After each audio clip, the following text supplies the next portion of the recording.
Hey, welcome back. In this section, we're going to start talking about how to identify lies that were taught to us, self-limiting ideas, or painful lessons that were taught to us by people who were not healthy. So, the two most common themes that I hear in therapy are I'm not good enough and I'm too much. Now, not being good enough is a very common expression that folks have about their self-worth. And the key to changing that is, well, there's a few. The first one is let's examine where does that idea come from? Who taught that idea to you? And then let's expose the idea of not being good enough in a number of different ways. First of all, what's the criteria for being good enough? Is there some set of standards, or is there some criteria that has to be met? Obviously, there isn't. The idea that we're not good enough is most commonly a product of our childhood. Children are prone to blaming themselves, and they are prone to redirecting negative emotions at themselves.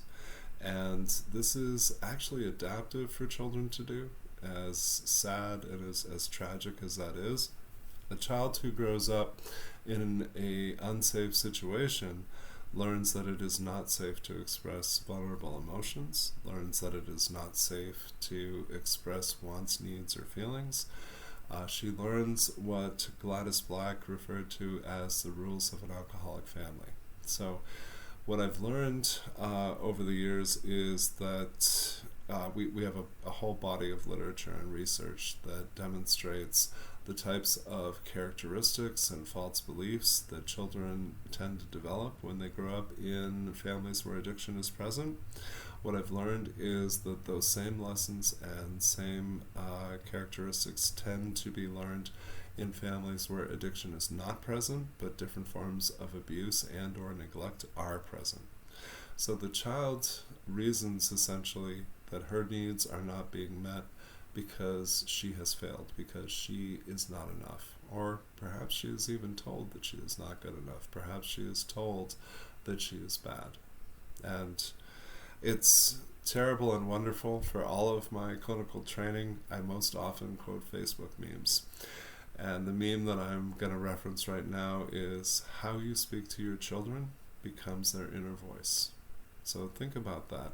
In an earlier section, we talked about mindfulness and self-talk, noticing how you talk. Chances are it's probably not one voice, it's a series of internalized voices, maybe from caregivers or family, maybe from other people who were in authority and had significant roles in your life. But if you're like me, then what you learned at some point was that you are not enough, that you are less than lovable or less than acceptable. And I can promise you that that is always a lie, but it is one that is believed by tens of millions of us. And conversely, just as we live in the belief that we are not enough, we also very often believe or have a fear of being too much. So unfortunately, a lot of us have the idea that we are too sensitive, too emotional, too needy, and what we're really doing is echoing the voice of our parents or other caregivers who, instead of taking responsibility for the fact that they failed to meet our needs, instead blamed us for having needs. So very often people will tell me that they're not good enough. I will challenge them. I'll ask how. What they come to eventually is either something very specific that was taught to them and is not true, or they're describing something that is simply a feeling that perhaps has always been there. Conversely, the idea that the person is too much is about taking up space, is about having a voice, is about whether or not we are worthy and deserving of having our needs met, of having our bodies and our feelings and various parts of self respected. So a person who is afraid of being too much is unlikely to be assertive, is unlikely to offer opinions, truths, or even preferences that are perhaps at odds with the folks that we're relating to, we're more likely to sacrifice and concede and not offer strong opinions, but rather just yield to others, and whatever it is that they want is fine with us. And unfortunately, we also have a tendency to redirect blame and emotion itself. So when someone angers us, we fault ourselves, we're uncomfortable expressing anger, and so we bottle it up and then wonder why we're depressed. Sometimes we find that anxiety especially is really a product of all of those emotions that we didn't allow ourselves to express, we didn't allow ourselves to feel. We redirected blame itself. We treated ourselves in ways that were fundamentally unfair. And on some level, what we're really hoping for is that those who raised us, or those that we love, are going to correct the injustices. They're going to realize that they taught us things that are not true. They're going to wake up one day and realize that they mistreated us and that they need to make amends or apologize. And what's really tragic about that is that too many of us wait in the false hope that our families will change. It's understandable.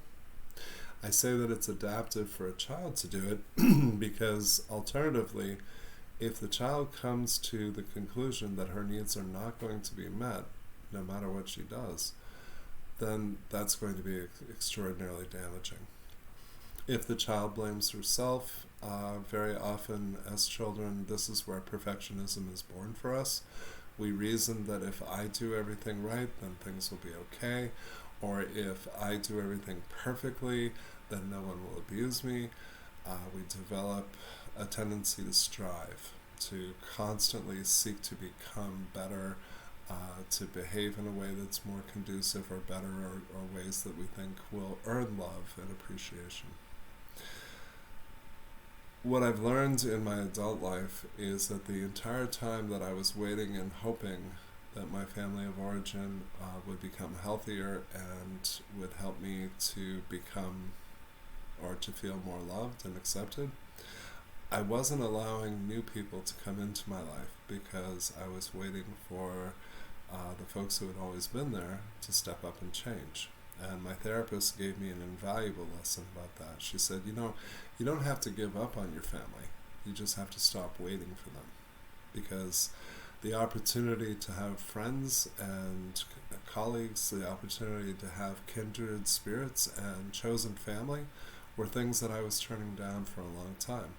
Because I was uncomfortable, because it was awkward, because I was still hoping that my family would change, and more importantly, on a purely subconscious level, I expected most people to act like my family of origin. And so no matter how nice people appeared or seemed, I would convince myself that if they really got to know me, they wouldn't like me, or maybe they were just faking it. So I hope that as you go forward, that you'll take up a lot of space, that you'll have a voice, that you'll be assertive. And all of those things require identifying things that you were taught that are not true, identifying things that are really actually major guiding principles in your lives that are really nothing more than feelings.